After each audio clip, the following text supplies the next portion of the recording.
감사합니다. 오늘 주신 우리 하나님 말씀은 마태복음 13장 24절에서 30절까지 제가 읽겠습니다. 예수께서 그들 앞에 또 비유를 들어 이르시되 천국은 좋은 씨를 제 밭에 뿌린 사람과 같으니 사람들이 잘 때에 그 원수가 와서 곡식 가운데 가라지를 덧뿌리고 갔더니 삭이 나고 결실할 때에 가라지도 보이거늘 집 주인의 종들이 와서 말하되 주여 밭에 좋은 씨를 뿌리지 아니하였나이까? 그런데 가라지가 어디서 생겼나이까? 주인이 이르되 원수가 이렇게 하였구나. 종들이 말하되 그러면 우리가 가서 이것을 뽑기를 원하시나이까? 주인이 이르되 가만두라. 가라지를 뽑다가 곡식까지 뽑을까 염려하노라. 둘 다 추수 때까지 함께 자라게 주라.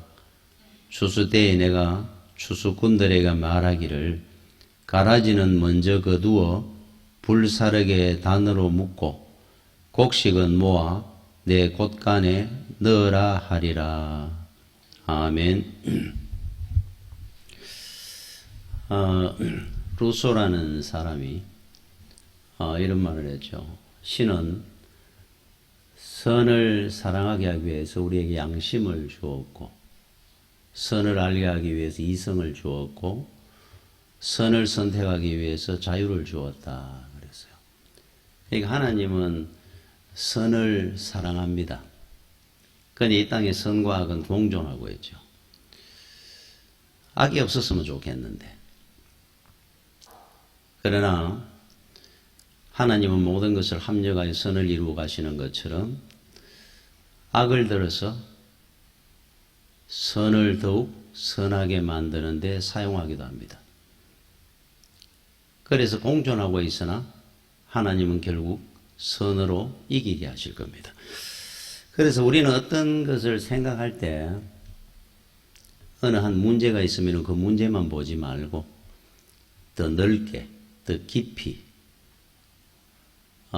현실만 보지 말고 미래도 볼 줄 알아야 되고 또 내가 죽고 난 이후도 생각하며 살아야 됩니다. 무엇인가 하나 결정하고 살 때 우리가 결혼을 하면은 부부가 될 때 서로 부부만 생각하고 사는 것이 아닙니다. 부모도 생각해야 되고 집안도 생각해야 되고 또 나중에 자식이 생기면 자식 생각도 하면서 결혼 생활을 해야 빠르게 결혼 생활을 할 수가 있듯이 무언가 일에 하나만 보면 안 된다는 거예요. 결혼하면은 내 사랑하는 이 사람만 보고 어떤 문제만 생기면 현실만 바라보고 그건 잘못된 결과를 낳습니다. 여러분이 그 잘 아는 그 이야기 중에 청어와 메기라는 이야기를 알 겁니다. 그 영국 사람들은 청어를 좋아한다 그래요. 청어를 저 북해에 가서 잡아오는데 배로 이렇게 싣고 오다 보면은 뭐 열흘도 걸리고 보름도 걸리고 그러면 싱싱한 청어들이 오다가 뭐 죽기도 하고 많이 버리게 되는 경우가 생겨서 어떻게 하면은 싱싱한 청어를 영국까지 잘 이래 보급해 올 수 있을까? 청어의 천적인 메기를 몇 마리 넣었더니만은 그 저장 탱크에서 끊임없이 메기는 청어를 공격하고 청어는 살려고 발버둥치다 보니까 영국까지 싱싱한 청어를 가져올 수 있게 됐더라. 그럽니다.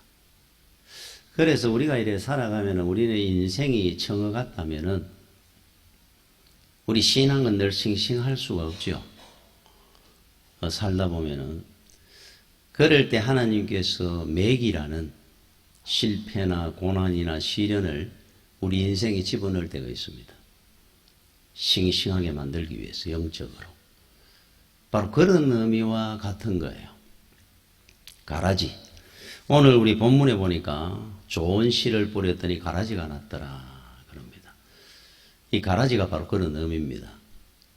우리 살다 보면은 알곡 같은 내 인생에 가라지가 없었으면 좋겠는데 내 밭에 왜 가라지가 있는 겁니까? 우리가 잘 때 원수들이 가서 가라지를 뿌렸더라 그럽니다. 그러면 우리는 가라지만 생각합니다. 저 가라지만 없으면 좋겠는데 왜 이렇게 나는 선하게 바르게 하고 신앙생활하고 있는데 왜 가라지가 날까 내 밭에서. 그런데 오늘 우리 주인은 하나님은 그냥 두라 그럽니다. 추수 때까지 그냥 두라 그랬어요. 그래서 여기서 우리가 분명히 알아야 될 것은 하나님은 알곡과 가라지를 함께 사랑해서가 아니고 하나님의 관심사는 하나입니다. 알곡입니다. 우리 신앙의 성도들 하나님의 자녀들인데 알곡이 다칠까봐 가라지를 그냥 두라는 겁니다. 또 우리 살다 보면 인생의 밭에 분명히 가라지가 자랍니다. 그것이 우리 알곡이 되는 우리 인생길의 방해가 아니고 유익이 되도록 하나님은 만들어 가실 겁니다. 그거를 우리는 더 넓고 깊게 생각하고 볼 수 있어야 된다는 거죠. 그래서 우리가 지금 볼 때는 좋은 종자가 잘 자라게 하려고 그러는데 가라지가 영양분을 다 뺏어가는 것 같아요. 그렇게 생각하지만은 그냥 두라고 하는 것은 하나님의 지혜고 은혜고 사랑입니다. 그거를 뽑다가 혹 알곡이 다칠까봐 알곡을 지키기 위해서 가라지를 그냥 두라고 하는 겁니다.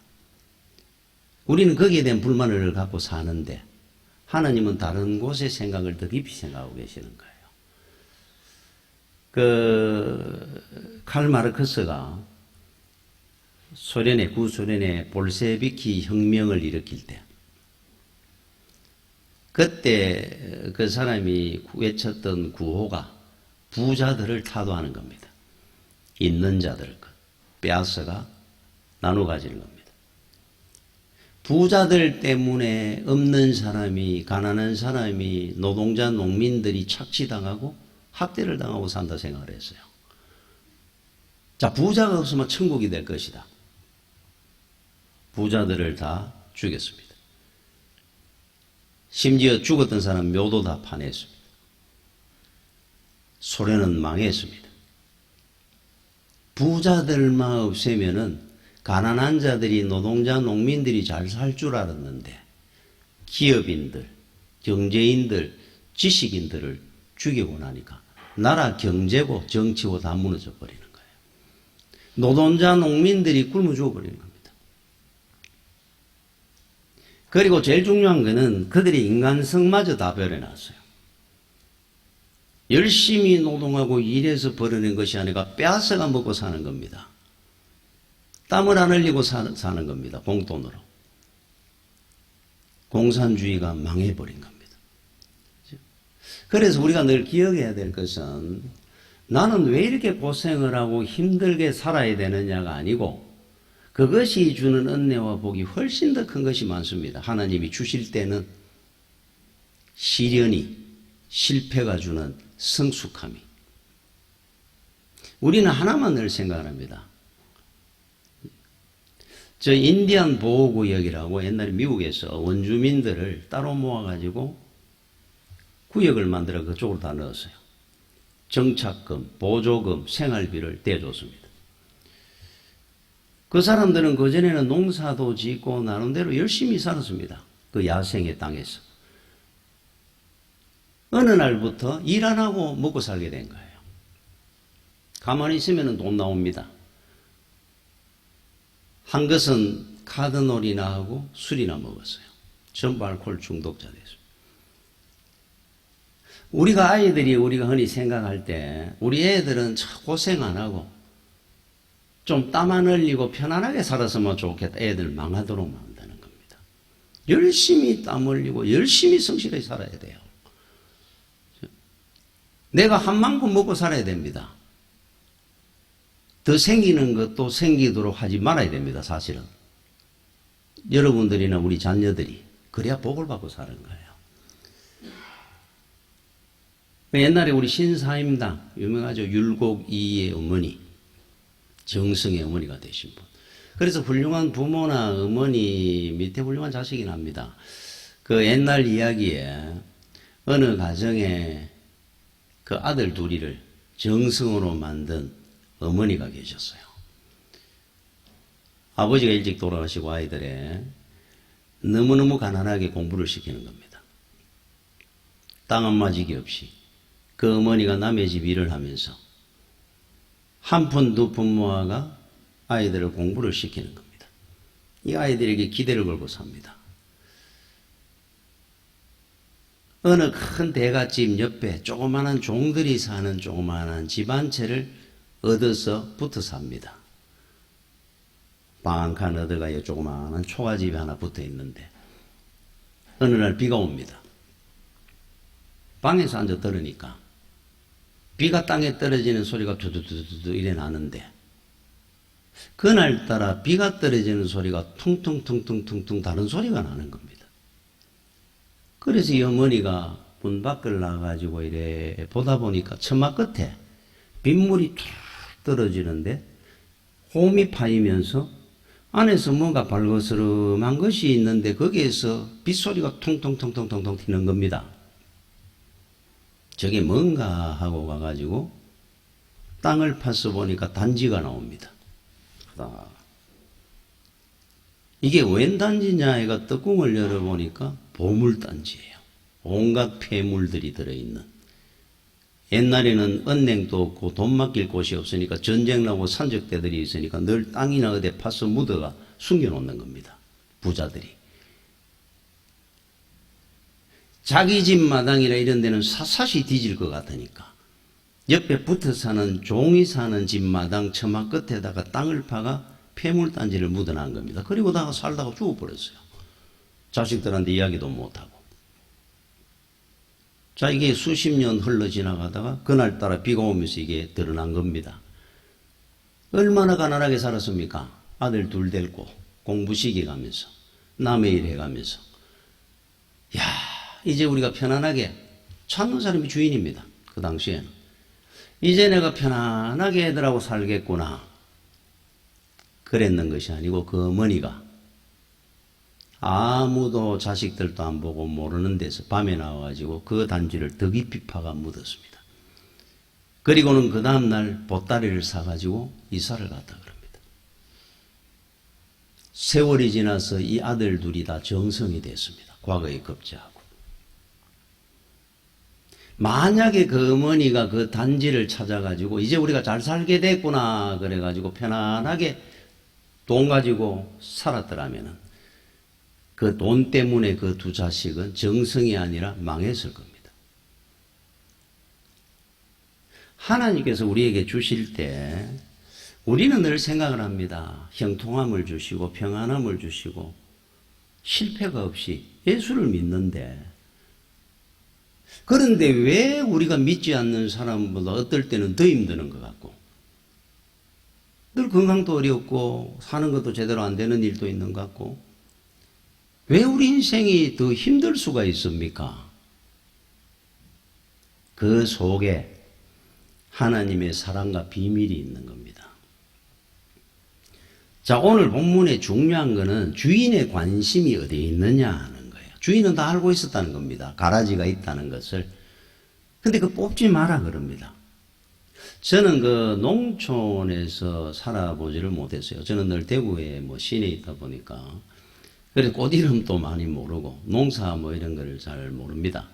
근데 이래 농촌에 사셨던 분들이 이야기는 그 가라지가 밭에 이래 벼를 이래 뭐 뿌려놓으면은 자랄 때 누가 가라지 씨를 뿌립니까? 가라지가 같이 자라나옵니다. 그런데 더 빨리 큰다 그래요. 색깔이 더 진하기도 하고 결실을 더 빨리 맺는 것 같습니다. 그런데 이제 이따 보면은 가라지를 촌 사람들은 보면 안다 그래요. 요거는 가라지고 요거는 벼고. 그러니까 자기도 모르게 가라지를 자꾸 뽑게 됩니다. 뽑다가 아차 하는 순간에 타다닥 붙어 있으니까 이 벼는 뿌리가 노랗다 그래요. 가라지는 뿌리가 희다 그럽니다. 뽑다 보면 아착 하는 순간에 벼를 뽑는 수가 생긴다 그래요. 가라지 100개 덜 뽑더라도 알곡 하나를 뽑지 말라는 겁니다. 주인은. 그냥 두고. 그래서 30절에 추수 때까지 그냥 두라. 그래서 제가 이렇게 보겠습니다. 둘 다 추수 때까지 함께 자라게 두라. 왜 우리는 같이 있느냐 그래요. 그 이유가 추수 때에 내가 추수꾼들에게 말하기를 가라지는 먼저 거두어 불사르게 단으로 묶고 곡식은 모아 내 곳간에 넣으라 하리라. 같이 두는 겁니다. 가라지가 훨씬 더 빨리 자랍니다. 결실도 더 빨리 맺는 것 같습니다. 더 튼튼합니다. 그런데 때가 되면은 뽑을 때가 옵니다. 지금은 그냥 두라 그럽니다.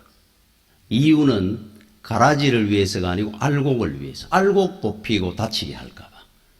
주인이. 결국 가라지는 불사르되 들어갈 겁니다. 자, 우리가 알아야 될 중에 하나가, 그래서 성경에는 악인의 형통을 부러워하지 마라 그럽니다. 우리보다 훨씬 더 잘 되는 경우도 있습니다. 뽑힐 때가 옵니다. 언젠가. 단으로 묶고가 저 불사르도록 던질 겁니다. 금방 지나갑니다. 인생은. 여러분들은 하나 알아야 될 중에 하나가 알곡들입니다. 여러분들이 다칠까봐 가라지를 그냥 둘 뿐입니다. 우리 때문에 먹고 삽니다. 알곡이 없었더라면 벌써 뒤벼었습니다. 밭 다 엎었을 겁니다. 세상은 종말입니다. 그래서 제가 늘 그러듯이 이 나라가, 이 세상이 누구 때문에 먹고 살고 있느냐? 알곡들 때문에 먹고 살고 있어요. 우리입니다, 우리. 권세가 얼마나 대단합니까? 그리고 여러분이 사는 동안에 분명히 알고 살아야 될 중에 하나는 우리 인생에 가라지가 있거든. 있습니다. 살다 보면 실패도 오고 질병도 오고 어려움이 있을 때 이 가라지가 없었으면 좋겠다가 아니고 그 가라지 때문에 훗날 여러분들이 간증하고 찬양할 때 볼 겁니다. 야, 내가 이 가라지가 없었더라면은 내가 천국까지 은혜 가운데 내가 이렇게 살아왔겠느냐. 하나님이 나한테 주신 이 가라지가 나한테 최고의 복이었구나. 이런 간증할 날이 올 겁니다. 하나님은 하나님의 자녀들을 키우는데 교육시키는 방법이 확고합니다. 고난을 통해서, 실패를 통해서 먼저 그 길을 겪게 하게 하고 난 뒤에 하나님께서 은혜 가운데 인도해 가는 방법입니다.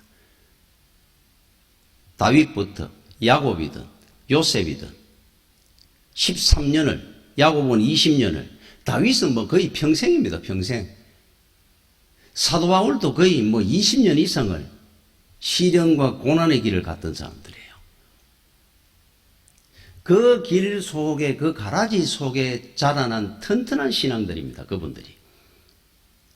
우리 인생에 가라지라는 것이 필요한 이유입니다. 없으면은 사울왕처럼 됩니다. 여러분들은. 인간은 다 똑같습니다.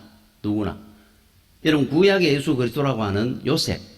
여러분 요셉의 일생을 보면은 한 번도 실책이 없습니다. 그 사람은. 다윗도 뭐 바세바 사건도 있었고 뭐 냉정합니다. 성경은. 그런데 요셉은 거의 완벽에 가깝도록 사는 사람이에요. 자, 요셉의 일생을 보면은 정말 대단한 분 아닙니까? 그의 일생이 편안함으로 시작했느냐? 그렇지 않습니다. 17살에 형들이 팔았지 않습니까?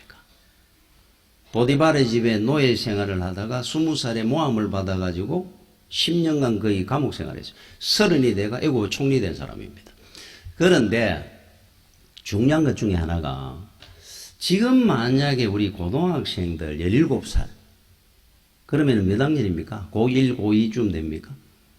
그 나이 되는 아이들한테 한 여기 100명은 앉지 않고 제가 한 2, 3년 남의 집에 가서 무슨 생활하고 한 10년간 억울하게 모함을 받았다 치고 감옥에 가서 감옥 생활 한 10년 하고 한 30에 나오면은 재벌이 되게 해줄게. 막 수천억을 나한테 줄 테니까. 할 수 있는 사람이 있겠느냐 물으면은 모르겠습니다. 전 안 할 것 같아요. 아무리 30에 수천억 수조를 줬나 그래도 어떻게 2, 3년을 그 나이에 남의 집에 머슴살이하고 감옥에 한 10년 있다가 나오도록 13년 네 고생하고 재벌 되도록 해줄게.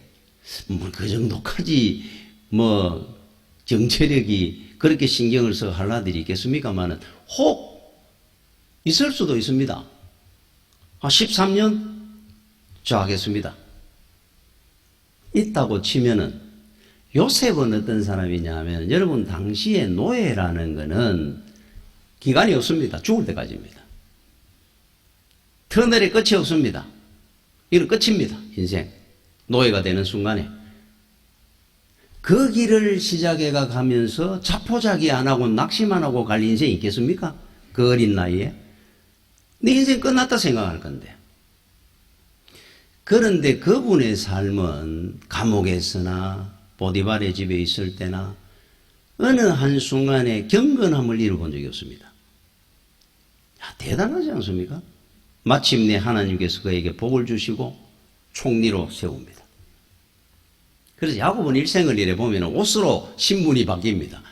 어릴 때 아버지 야곱으로부터 얼마나 사랑을 받는지 비단 옷 채색 옷을 입었다 그럽니다. 보디발의 집에 가가지고는 노예의 옷을 입고 살았습니다. 감옥에 들어가 죄수의 옷을 입고 살았습니다. 하나님의 은혜로 총리의 옷을 입게 되는. 이야, 대단한 인생을 올라갔던 사람인데, 이 사람이 결혼을 언제 했느냐 하면은 이제 총리가 되고, 없는 거 없이 명예고 권세고 재물이고 다 누리고 있을 때, 그때 이제 결혼을 합니다. 결혼을 해가지고 아들을 하나 낳았는데 첫째 아들 이름을 창세기 41장 51절에 요셉이 그의 장남의 이름을 므낫세라 하였으니 하나님이 내게 모든 고난과 내 아버지 온 집의 일을 잊어버리게 하셨다 하며 므낫세 잊어버리다 하는 뜻이에요. 자, 그동안 삶을 한번 생각해 보십시오. 참 팔려가가지고 그렇게 귀한 집 자식으로 살던 사람이 노예가 되고 죄수가 되고 그 당시에 감옥 생활이라는 게 얼마나 열악했겠습니까? 인권이 있었습니까? 그렇게 살던 그 시절을 잊게 해주셨다. 그런데 우리가 이렇게 생각하면 이 이름을 만약에 이 사람이 옥살이 할 때나 노예 생활하면서 지었다면은 한이 맺혀가 잊었다 할 겁니다. 내 두 번 다시 생각 안 한다 이거는. 두 번 다시 나 이거 생각 안 하고 살 거야. 막 지긋지긋해가지고. 그런 뜻으로 므낫세라고 지은 이름이 이건 신앙 고백입니다. 내가 받은 시련과 고난은 엄청난데 하나님이 주신 은혜와 복은 이보다 훨씬 커가지고 이것이 저절로 잊어질 정도로 복을 내가 많이 받았습니다. 잊으려고 노력해가 잊은 것이 아니고 잊어져 버리더라는 거예요. 워낙 은혜와 복을 받아가지고 하나님을 찬양하며 한 신앙 고백입니다. 이 므낫세 잊어버리다 하는 뜻은. 그리고 둘째 아들을 놓는데 둘째 아들 이름이 뭐냐 하니까 창세기 41장 52절 그 다음 절입니다. 차남의 이름을 에브라임이라 하였으니 하나님이 나를 내가 수고한 땅에서 번성하게 하셨다 함이었더라. 창성하다, 번성하다, 갑절로 받다 이런 뜻이에요. 그러니까 1절에 우리 므낫세라는 이름과 거의 비슷하죠. 잊어버릴 정도로 복을 받았더라. 두 번째, 에브라임 얼마나 창성한 복을 받았는지 내가 노력한 것이 100이라면 갑절 같으면 200이지 않습니까? 여기서 말하는 갑절하는 것은 곱하기 2라는 뜻이 아니고 엄청나게 쏟아부었다 하는 뜻이에요. 그래서 나는 하나님 앞에 내가 노력한 것이 1이라면 받은 은혜가 천이고 만이고 억이더라 하는 뜻입니다. 그러니까 과거가 기억 안 날 정도로 잊어버릴 정도로 나는 복을 많이 받았습니다. 이게 므낫세와 에브라임입니다. 신앙 고백입니다. 하나님한테. 야, 자기 자신이 얼마나 낮은 자리에서 올라왔는지를 스스로 기억하면서 찬양하는 거예요. 너무너무 많은 은혜를 받았습니다. 그럼 과거에 요셉의 인생은 어떤 삶을 살았고 왜 요셉한테 이런 일이 있었을까? 꼭 이런 일이 필요했을까 하는 부분이에요. 시편 105편 16절에서 19절까지 그가 또 그 땅에 기근이 들게 하사 그들이 의지하고 있는 양식을 다 끊으셨도다. 그가 한 사람을 앞서 보내시며 그때 고센 땅이 기근이 들어가 굶어 죽을 상황이었거든요. 그때 하나님께서 보냈다 그럽니다. 요셉을. 형들이 파는 것이 아니고 그 깊이 들어가 보면 하나님의 섭리였다는 뜻이에요. 보내셨으며 요셉이 종으로 팔렸도다. 그의 발은 착고에 차고, 그 이제 시작을 합니다. 얼마나 애굽에 와가지고 팔려와 고생을 했는지, 착고, 여러분 발목에 쇠 여러분 보셨죠? 영화 같은 거 보면 이래 차고 있는 거, 쇠사슬 이래가. 얼마나 아프겠습니까? 저는 그걸 볼 때마다 그걸 차고는 안 풀어줍니다. 밤이고 낮이고.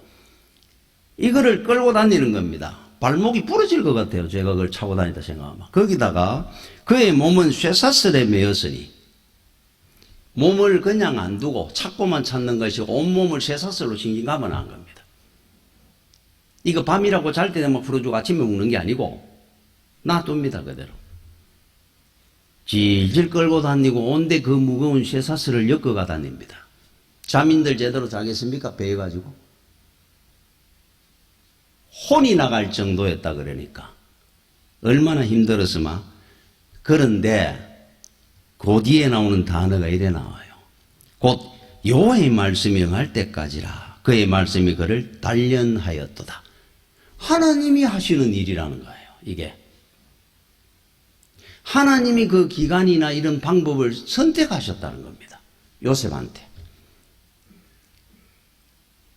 야, 너무한 거 아닙니까 이거? 아무리 훈련이라 할지라도 내 자식을 이렇게까지 처절하게 13년을 보내도록 하셨다는 겁니다. 자, 그 이후에 요셉이 자포자기하고 낙심해가 무너졌다는 겁니까? 구약의 예수 그리스도라고 그러잖아요. 그의 인생이 얼마나 그 이후에 복되게 평생을 영원 복되하는 길 같지 않습니까? 요셉을 보면서 왜 우리 인생에 오는 실패나 고난이나 시련이 왜 유익하냐 하는 것을 대표적으로 보내주는 인물입니다. 자, 그러면은 우리 인생에도 그럴 때 있습니다. 왜 나는 이런 문제가 있는데 하나님이 빨리 좀 해결 안 해주실까? 하나님께서 작정한 시간이 있어요. 말씀이 응할 때까지. 그것이 나한테 유익하고 필요하기 때문에 하시는 겁니다. 지금. 그걸 인정하는 겁니다. 하나님께서 심판이 큰 맷돌이 돌아갑니다. 앞으로 50년 뒤에 올지 100년 뒤에 올지는 모릅니다. 천천히 2000년 3000년을 돌아오는 맷돌이 있어요. 그 맷돌이 서는 날 이 세상은 마지막 종말을 구할 때가 올 겁니다. 지구가 도는 걸 우리가 못 느끼듯이 하나님의 심판의 맷돌을 우리는 너무 천천히 돌아가는 것처럼 느끼잖아요. 그러나 각 사람한테 인생의 맷돌도 있습니다. 각 사람한테 심판의 맷돌이 계속 돌아갑니다. 그런데 특별히 왜 나의 맷돌은 이렇게 고난과 심판의 이런 어려움의 맷돌이, 시련의 맷돌이 이렇게 길고 오래 갑니까? 요셉처럼. 오래 가면 갈수록 더 가루가 고와지겠죠. 고운 가루가 나올 겁니다. 덜 가르면 덜 가는 데서 아직도 거친 가루들이 나오겠죠. 요셉이 완성된 인격이 된 이유입니다. 왜 가라지가 나한테 필요할까? 왜 이런 것이 나한테 이렇게 오래 갈까? 언젠가 그분은 하나님의 서시기에 거침이 없는 고운 가루가 되는 날이 올 겁니다. 맷돌이 오래 돌아갔으니까. 유익한 것을 우리는 봐야 돼요. 그쪽으로 가라지를 생각하고 판단해야 됩니다.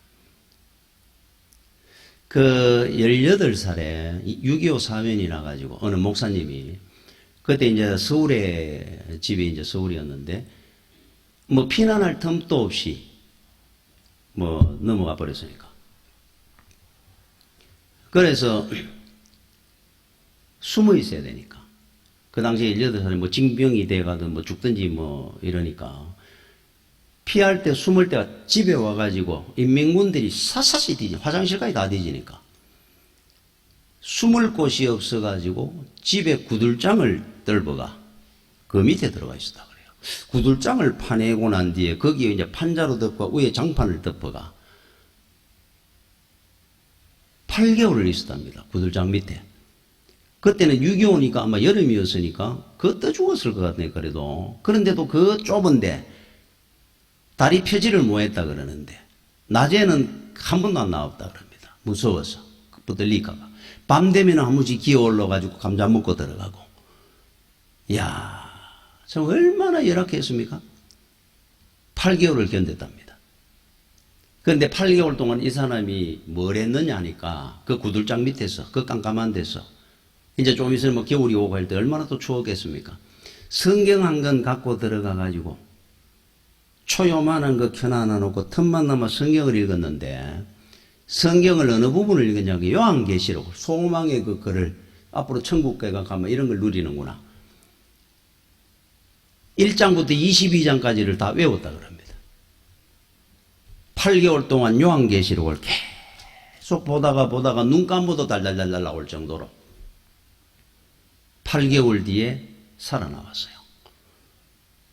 피난을 했고. 그런데 이분이 나중에 목사가 되고 난 뒤에 평생을 한 번씩 눈을 감고 요한계시록을 외우는 겁니다. 1장부터 이래 외워보는 겁니다. 외울 때 뭐가 생각나겠습니까? 요셉처럼 감옥이 아니고 구들장 밑에 8개월이 있을 때 그 고생했던 그 시절 눈에 선하게 드러납니다. 요한계시록을 이래 생각하면서 외우면서 이겨내는 거예요. 어려움이 있고 힘든 일이 있을 때 평생을 목회하면서 그 일이 평생의 유익이 됐다 그럽니다. 교만해지지도 않았고 평생을 하나님 찬양하고 살려주신 하나님, 주를 위해 살겠습니다. 구들장 속에서도 나를 살아나게 해주신 하나님. 요한계시록을 늘 틈만 나고 힘들 때마다 외우는 겁니다. 그 시절을 생각하면서. 우리 인생에 가는 길입니다. 그 구들장 8개월이 그 당시에는 죽을 만큼 힘들었겠죠. 그러나 그 인생의 짧은 순간입니다. 그것이 주는 유익은 50년, 80년의 유익을 줄 겁니다. 그렇죠? 하나님께서 우리 인생에 주는 유익한 길들입니다. 우리는 늘 보면은 하나님의 나라와 하나님의 교육 방법과 지금 우리의 차이가 많습니다. 우린 자식한테 그저 해주고 싶어 하잖아요. 원래 옛말에 험하게 키운 자식 중에 불효자가 없고 귀하게 키운 자식치고 효자 없더라 그러잖아요. 하나님이 여러분들을 효자로 만들어가는 겁니다. 신실한 성도로 만들기 위함입니다. 평생의 유익이 될 겁니다. 여러분 인생의 가라지는. 지금 힘들고 어렵다고 여러분 낙심하는 것이 아니라 감사하고 찬양하고 영광 돌릴 때가 옵니다.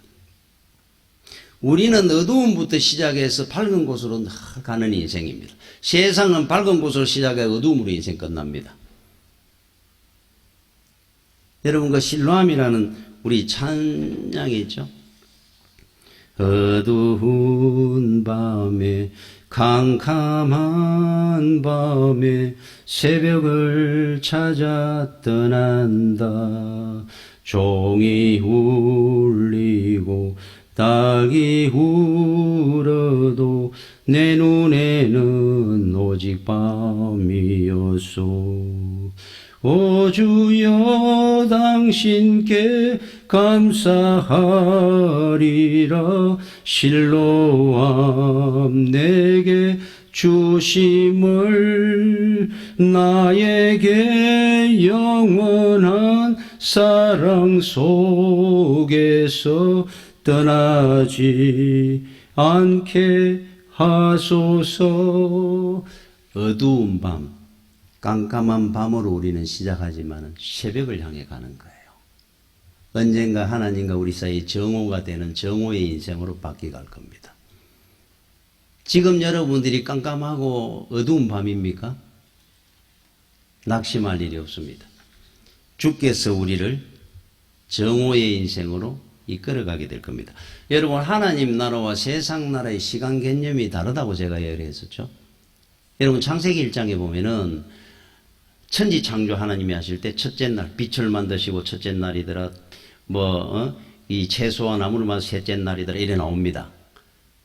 그때 하나님 나라의 시간이 나와요.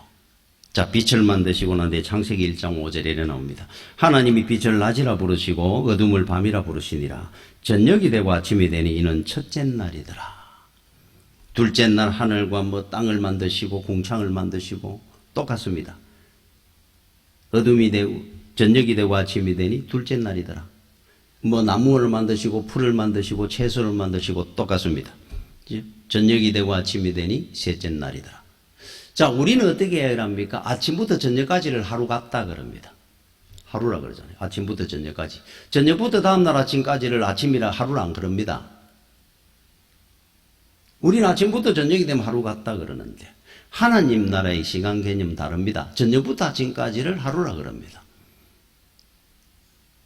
계절이 다릅니다. 세상에는 봄, 여름, 가을, 겨울이지만 성도는 겨울부터 시작합니다. 겨울, 봄, 여름, 가을입니다. 추수하면서 끝나는 인생. 그래 세상 사람들은 늘 그때가 봄날이었다 그럽니다. 겨울로 인생 끝납니다. 그 사람들은. 시간 개념이 달라요. 여러분들이 지금 깜깜한 밤입니까? 새벽을 향해 가는 인생들입니다. 우리는 시간 개념이. 하나님은 늘 우리 인생을 그렇게 교육시키고 이끌어갑니다. 저녁이 되고 아침이 되도록 만드는 거예요.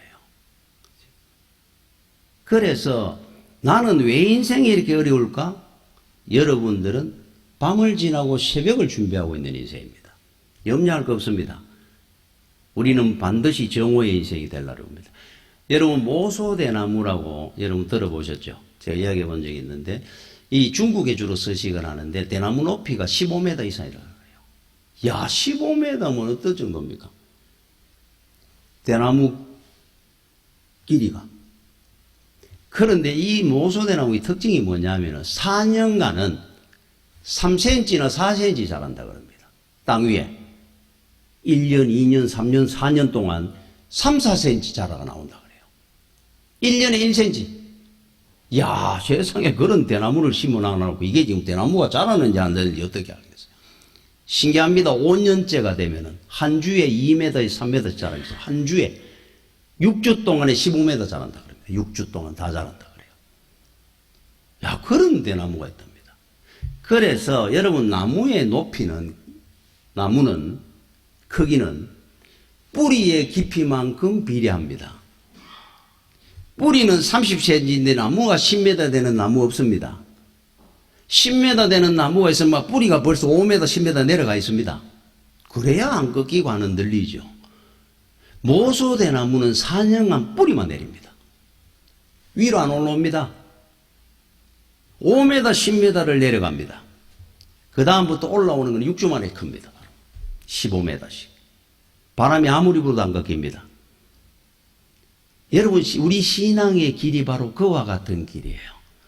파내려가는 겁니다. 처음에는 뿌리를 내리는 겁니다.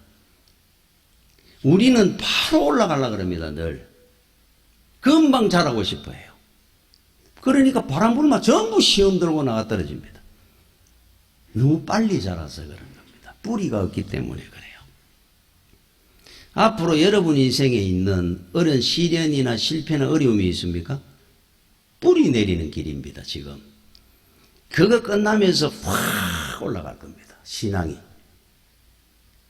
여러분, 오늘부로 우리 313장 2절에 큰 물결 일어나 나 쉬지 못하나 이 풍랑으로 인하여 더 빨리 갑니다.